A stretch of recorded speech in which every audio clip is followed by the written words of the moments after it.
عاجل إيقاف قيد الزمالك لثلاث فترات جديدة بسبب لاعبه سيف الدين الجزيري.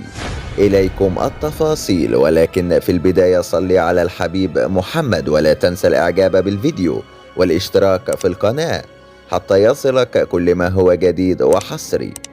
كشف سليم بولسنام محامي النادي الإفريقي التونسي في قضية حفظ حقوق رعاية سيف الدين الجزيري لاعب فريق الكرة الأول بنادي الزمالك عن قرار الاتحاد الدولي لكرة القدم فيفا بإيقاف قيد الزمالك لثلاث فترات قيد.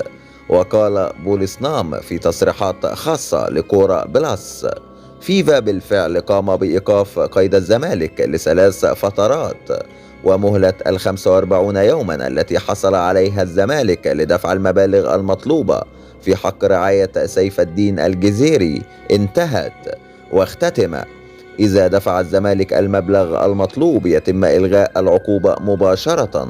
وكان نادي الإفريقي التونسي حصل على حكم بضرورة دفع الزمالك ل 838 ألف جنيها مصريا بسبب حق رعاية النادي في سيف الدين الجزيري الذي انتقل في وقت سابق من المقاولون العرب إلى صفوف الزمالك على سبيل الإعارة ثم الشراء النهائي.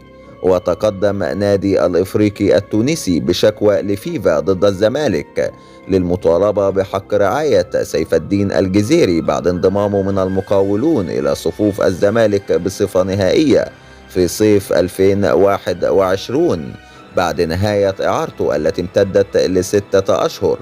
وكشف مصدر بنادي الزمالك عن عدم وجود أزمة فيما يتعلق بمنع النادي من القيد لمدة 3 فترات قيد بسبب عدم دفع الأبيض لحق الرعاية الخاص بسيف الدين الجزيري لاعب الفريق إلى نادي الإفريقي التونسي في الفترة الماضية.